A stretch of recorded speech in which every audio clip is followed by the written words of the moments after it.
Yo, it's Rob here from Show and Showdown. Today I'm here with... What's good, y'all? Your boy Anime Sundays here. We are doing pick one to protect you and the rest will try to kill you. Anime edition. Let's get right into it. Alright, so first up, we gotta pick one from each row to protect us and then the rest will try to kill us. This already is looking ridiculous right now. I'm seeing a lot of OP characters here. Are they saying a rest trying to kill you like from the same row or everybody? Everybody. So there's 5 rows here, so we're grabbing a max of 5 characters and then everybody else is fighting us. Row 1, we got some cats on here. What are we saying about Yuji? Is this Sukuna? Alright, so if we're giving Itadori Sukuna, I mean, you already know who's all the way to the left, Jared. I know you see it. It is DMS Kakashi there. That is DMS Kakashi, man. It's pretty much, I mean, I feel like that would be the best pick, especially when it comes to defense. We know Kakashi's like, you know, trained in missions of security, protection, safety. Like these are normal style missions for a Jonin, especially of his caliber. So I'd say Kakashi's probably the best pick. Kamui's coming out in this form. He also has access to the Susanoo. You got to go with DMS Kakashi, personally. I can see where some people may say Sukuna, but I mean, that's Itadori. I don't know. I don't know if we should go all the way that route. Yeah, I mean, maybe we can. I would only even choose Sukuna over DMS Kakashi if it's manga. And since I don't read the manga, I can't accurately say who would take that W. Yeah, I would probably go Kakashi first row for sure. All right. So we're going with Kakashi. In the next row, we have Itachi, Yusuke, Killua, and Natsu. I think we know what we got to do here. You know, you gotta go. Say. Yeah, listen, Mr. Fairy Tail is out here, man. I think we got to take Natsu, a fire magic user that was able to burn time itself. He fought against Fairy Heart Zeref. There's some other fire users on this list that if they went up against Natsu, they're gonna be struggling with that. So I definitely think we got to go with Natsu for sure. Yeah, I mean, Natsu is definitely the best pick here. In the next row, we have Sailor Moon, Saint Seiya, Suna, and Gojo. This is definitely tough. I mean, I feel like the smartest answer, like, I feel like Sailor Moon is technically the strongest, I would say. But, you know, also Saint Seiya is up there as well. Like, he's definitely very, very in that powerful conversation. And so is even, like, Suna and Gojo. Yeah, Pegasus Seiya is ridiculous. I just believe the issue here is finding a counter for the Unlimited Void and finding a counter for, you know, obviously Sailor Cosmos and going into those types of conversations. That's just ridiculous. Yeah, and that's what I was gonna allude to, that like if you're giving them some of their strongest forms, I feel like Sailor Cosmos is really an enemy you don't want to have in this instance. And as much as I love Suna, Hitman Reborn fans, I'm sorry, but you got to leave Suna off here, especially after we just grabbed Natsu. I think I agree with you. I think you either have to grab Sailor Moon or Pegasus Seiya, but I think Sailor Moon is the best pick. If we're going off prime forms, you know, Sailor Cosmos is definitely elite. You do not want to leave Sailor Cosmos on the board. Yeah, absolutely. Next up, we got Tanjiro, Deku, Naruto, and Ichigo. Well, I mean, it looks like this is teenage Naruto. I'm not sure if this is just, you know, hollow Ichigo or what we're saying here, but I'm gonna assume that it's... We can give him prime forms. Yeah, I was gonna say, I'm gonna assume this is like most recent Ichigo, 1,000 Year Blood, so it's really Ichigo. I feel like that's who you gotta have. I mean, I really don't need to expound on it. I don't know why people still think Naruto's stronger than Ichigo. It's never been the case, in my opinion. Yeah, So Ichigo is definitely stronger than Naruto, and then the other two just get dropped off immediately. Yeah, and then in the last row, we have Luffy, Asta, Hiei, and Gon. Now, I'm gonna be honest. I love Yu Yu Hakusho, but I'm not thinking about Hiei personally in this scenario right now. And I love Hunter x Hunter, but I don't think Gon is in this conversation as well. I think this is really between Luffy and Asta. And it depends, I guess, on how you're trying to form your team. See, the issue here for me is we already picked up Natsu, Jared. If we picked up Natsu, I don't know if we want to leave Asta on the board. I'm hearing you. From a standpoint where he could cancel out magic, he has anti-magic, he's elite. But Luffy has Gear 5 as well, which is kind of like, Yeah, I mean, even so, like, if I was just going anime only, I would normally, in this case, pick Luffy, just because I feel like even without Gear 5, he's still very formidable. Asta does negate magic. You know, you would say that's a problem for Natsu. But again, I mean, Natsu is still just very powerful in almost every other regard. He's very physically strong, he's very physically fast. And then even if you negate, like, some of his magic, you could argue that Natsu has demon magic as well. So if you're arguing that E&D comes out and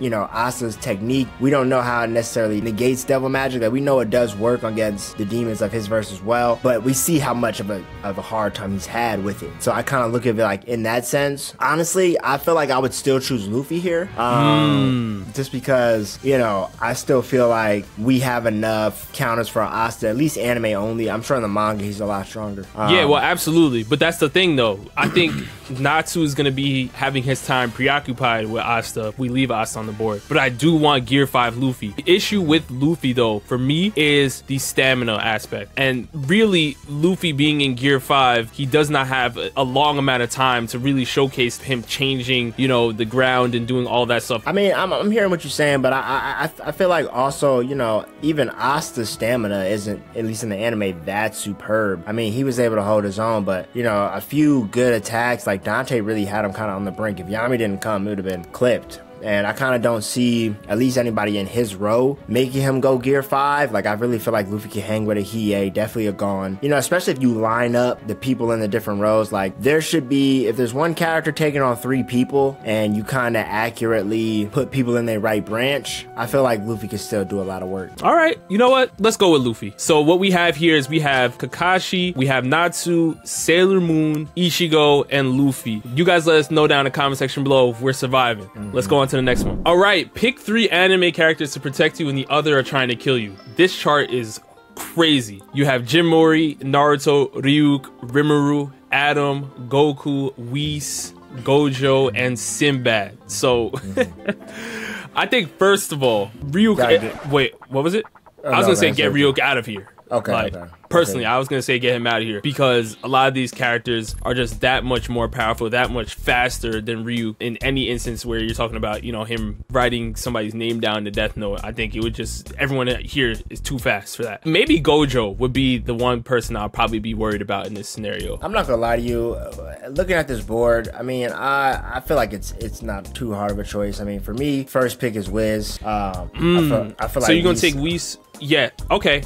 I think, you have to grab Whis, absolutely. I feel like Whis is your first pick. I mean, I feel like, well, one, he's the most powerful on this list because even Goku's Ultra Instinct, most of the people in this verse have to be trained by the angel to even achieve that level. So they all kind of have it innately already. Has and time honestly, manipulation, warp, all that. I mean, honestly, after that, I would pick Goku. See, here's my thing though, Jared. The Magi fans out there are going to say, hold on, we need a spot for Sinbad. And based on what I've been hearing from the manga, listen, the Magi fans have built up Sinbad to be one of the most dangerous characters. And I'm not going to write Sinbad off. Obviously, we got to see how powerful he was in the anime, but in the manga, he's something different. He has pretty much everything that a lot of these characters would be using. I feel like even in this form, I mean, regardless, this form is an anime form. Even if you did choose manga, I mean, yes, you could say he may be stronger than Goku. That's not to my knowledge, but in the anime, I feel like he's not. I feel like the gap he would have to jump to be stronger than Goku has got to be like super surmountable. And I don't know how he got his power. I don't know if he did some training or he got some crazy treasure,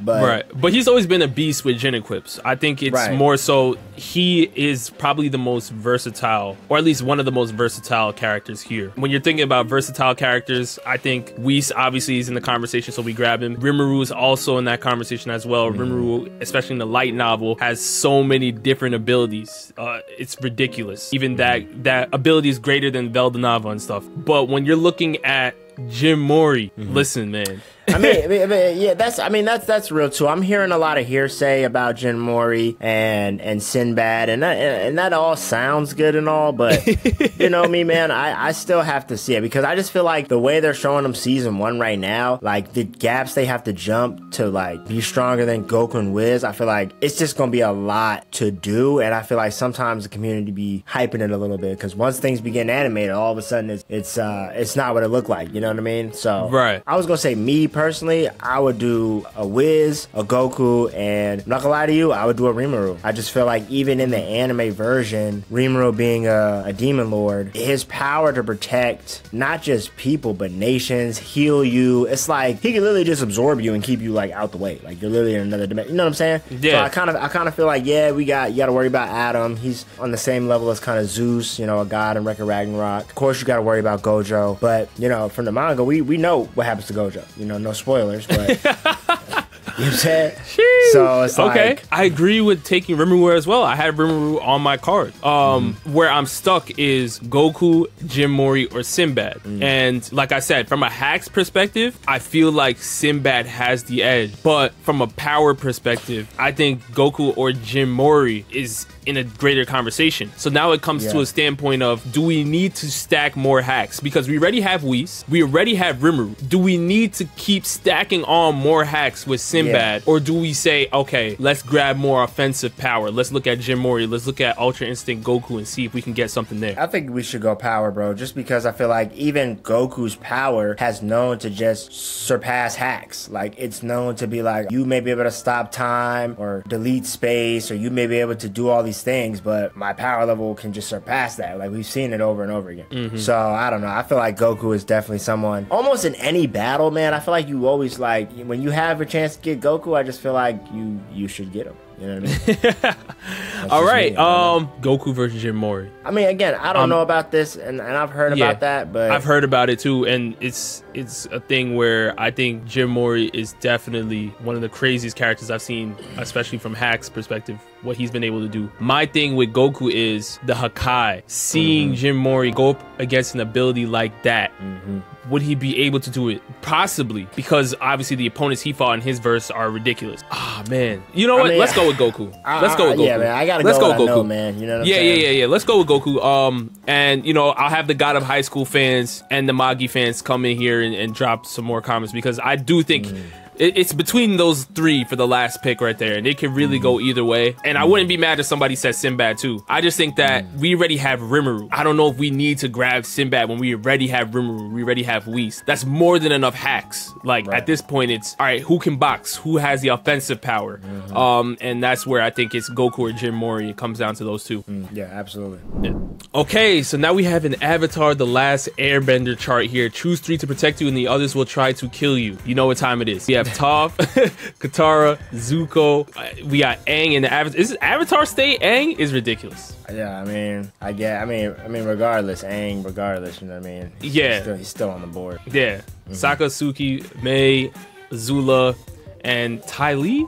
Oh, man. Okay. All right. So this is an interesting one, because I think immediately you take Aang. Yeah, There's absolutely. no other. Aang is an automatic buy. That's just one. It should be choose 2 after you pick Aang and to protect you. After you have Aang, now you got to look at Katara, for me personally, because if it's a full moon, everybody's out. That's it. That's a if. It's a big if, bro. But That's yes. once a month. That's once a month. You know what I mean? So, But we can say, all right, but see, I personally would choose Toph second. I think especially for defense, Toph being an earthbender, that's pretty much her specialty. Her spatial awareness, her ability to protect, metal bend. I mean, you know, I think even she learned sandbending too. It's like, yeah. Well, no, Toph is elite. I'm just saying, if it's a full moon, are we giving everybody their prime forms? I think that's where we should start. well, because I feel like their prime form, you're not really giving Katara her prime form because it has a drawback. You know what I mean? It's like saying Aang's in the Avatar state at all times. It's not like he's always in the Avatar state. You know what I'm saying? It has a time limit. There's things that he can, you know, he can get caught slipping in the Avatar state. Same thing with Zuko. It's not like we're saying it's Comet Zuko once every 100 years. But that's what I was gonna. But that's what I was gonna ask. If we're giving everyone their prime forms, are we saying Azula has access to, you know, the comet as well? And like, where are we going to cap it at? Because I think the only way we could really do this, with Aang already being in the Avatar state, it looks like, is to give Katara bloodbending. I just assumed it was Aang. Like, I didn't assume Aang was just in Avatar state at all times. Oh, like, that's what the picture it looked like. because I feel like if that was the case, Okay. we would have saw a picture of like a big fire blast from Zuko, or like, you know, like I see this Katara here during the bloodbending arc, but it's like, you Yeah. know, this is not even. That was her against Hama, I believe. Yeah, Katara was actually bloodbending. Yeah, in this photo. I don't know. I don't know, man. I feel like, I mean, normally I would just do how they are. Even if you do their prime form, sure. I mean, yeah, we can get Katara, but after that, I would probably still choose Toph. Okay. Like, if you're asking me, do I think Azula and them during the comet? Like, yeah, they're cold and all, but if we're saying we have a bloodbender and we have Avatar state, Toph is just the defense we need to hold back. I agree with that. Any protection, you know, everybody else, like, you know, Ty Lee and Sokka and all them, like, they're not, you know, the Avatar. Aang's wiping them. Aang's really wiping the 4 of them. Right. All you really have to worry about is Zuko and Azula. And honestly, I feel like, you know, if Katara's full moon, that's easy. Yeah, Aang Aang, Toph, and Katara probably. But are now the I best will here. say, if it wasn't a full moon, then I probably might not choose Katara. I may choose like an Azula or a Zuko. You know, well, not a Zuko, probably an Azula. You know what I mean? Yeah, 'Cause we've well, seen time- some people may say, well, Katara was already proven to outsmart Azula. I mean, I guess it depends what you say, because if you say Azula when her mind's not right, I guess that's one thing. But then, you know, also, I feel like Katara, we've never really seen Katara even handle like Ty Lee in certain situations. You know what I mean? Like, Right, but yeah,